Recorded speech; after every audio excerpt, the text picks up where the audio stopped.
শেখ হাসিনা এবং তার রাজ্যবহ, তার প্রশাসন, এসপি, ডিসি, ইউনো, ওসি তারাই ভোট করেছেন। আওয়ামী লীগের গুন্ডারা ভোট করেছেন। আইন শৃঙ্খলার পরিস্থিতি যে অবনতি হয়েছে, অতি শীঘ্রই এর উন্নতি ঘটাতে হবে। সামনে 1 তারিখ থেকে রমজান, এই রমজানের মানুষের কি অবস্থা হবে তাকে সামনে রেখে এই সমাবেশ আয়োজন করার কথা বলেছেন, যাতে সরকার এবং প্রশাসন এবং মজুমদাররা হুঁশিয়ার হয়ে যায়, মানুষ যেন সঠিকভাবে রোজা পালন করতে পারে কষ্টহীন অবস্থায়। সেই কারণে এই জনসমাবেশ 64টি জেলায় জনসমাবেশ হচ্ছে, এখানেও সেই কারণে হচ্ছে। আরেকটি কারণ আপনারা দেখেছেন, প্রতিদিন বাসে ডাকাতি হচ্ছে, লাশ পড়ে যাচ্ছে, আইন শৃঙ্খলার পরিস্থিতির অবনতি। এর জন্যই আইন শৃঙ্খলার পরিস্থিতির অবনতি এবং দ্রব্যমূল্য, এই দুটি কারণকে সামনে রেখে আজকের এই সমাবেশ। আমরা প্রশাসনকে বলতে চাই, আইন শৃঙ্খলার পরিস্থিতি যে অবনতি হয়েছে, অতি শীঘ্রই এর উন্নতি ঘটাতে হবে। আমি দু একটি কথা বলতে চাই। আজকের এই সমাবেশ আমাদেরকে প্রমাণ করে দেয়, দীর্ঘ 17 বছর আমরা রাজপথে ছিলাম, দীর্ঘ 17 বছর আমরা গণতন্ত্রের জন্য আন্দোলন করেছি। 14 সাল থেকে 2024 সালের 7 জানুয়ারি পর্যন্ত যে সমস্ত নির্বাচন হয়েছে, ইউনিয়ন পরিষদ থেকে সংসদ পর্যন্ত, এই সমস্ত নির্বাচনে আপনারা কেউ ভোট দিতে পেরেছেন? কেউ ভোট দিতে পারে নাই। শেখ হাসিনা এবং তার রাজ্যবহ, তার প্রশাসন, এসপি, ডিসি, ইউনো, ওসি তারাই ভোট করেছেন। আওয়ামী লীগের গুন্ডারা ভোট করেছেন, সাধারণ মানুষ ভোট করে নাই। রাতের আধারে ভোট ডিক্লারেশন হয়ে গেছে, অমুক নির্বাচিত, টেলিফোনের মাধ্যমে অমুক জেতার পরেও তার দলের লোকেরাই আবার আরেকজন যে বেশি টাকা দিয়েছে তাকেই আবার নির্বাচিত করে দিলেন। দলের মধ্যে টাকার খেলা হয়েছে।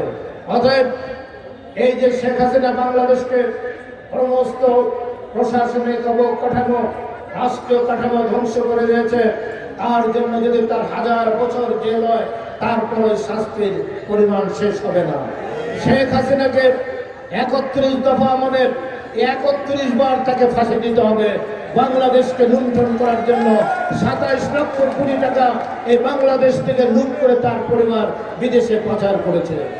মেগা প্রজেক্টের নামে যে প্রজেক্ট 5000 কোটি টাকা, সেটাকে 25,000 কোটি টাকা নিয়ে আজকে দেশের মানুষকে ফকির করে দিয়ে গেছে। প্রতি বছর সুদ সহ আমাদের সরকারকে 1,84,000 কোটি টাকা পরিশোধ করতে হবে। সরকার যদি পরিশোধ না করতে পারে, দেশ দেউলিয়া হয়ে যাবে, আমাদের রপ্তানি বন্ধ হয়ে যাবে, বৈদেশিক সাহায্য বন্ধ হয়ে যাবে। সেই কারণে আমরা ভারতকে অনুরোধ করব, আপনি শেখ হাসিনাকে আশ্রয় প্রশ্রয় না দিয়ে বিশ্ব বিবেক জাতিসংঘ যেভাবে শেখ হাসিনার এই অপরাধের চিত্র তুলে ধরেছে সারা পৃথিবীর কাছে, 1.5 মাসে 1,400 মানুষকে সে হত্যা করেছে, এর মধ্যে 128 জন শিশু বাচ্চা নিহত হয়েছেন, ঠিক কিনা? এটা কে বলেছে? এটা জাতিসংঘ বলেছে, আমরা বলি না।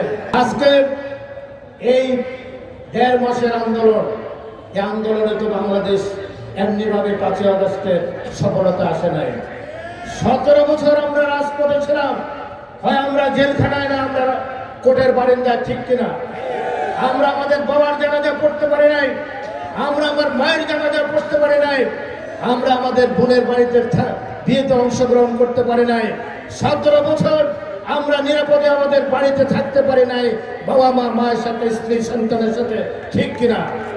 এই জুলুম সহ্য করে 20,000 আমাদের নেতা কর্মীকে শেখ হাসিনা হত্যা করেছেন, 2000 নেতা কর্মীকে গুম করেছেন, হাজার হাজার নেতা কর্মীকে পুঙ্গবরণ করতে হয়েছে, আমাদের 65 লক্ষ নেতা কর্মীর বিরুদ্ধে মামলা দেওয়া হয়েছে, ঠিক কিনা? তাই আমরা বলতে চাই, আমি 150টি মামলার আসামি। বিএনপির এমন কোন নেতা নেই যার বিরুদ্ধে মামলা নেই, বিএনপির এমন কোন নেতা নেই যে জেল খাটে নাই, ঠিক কিনা?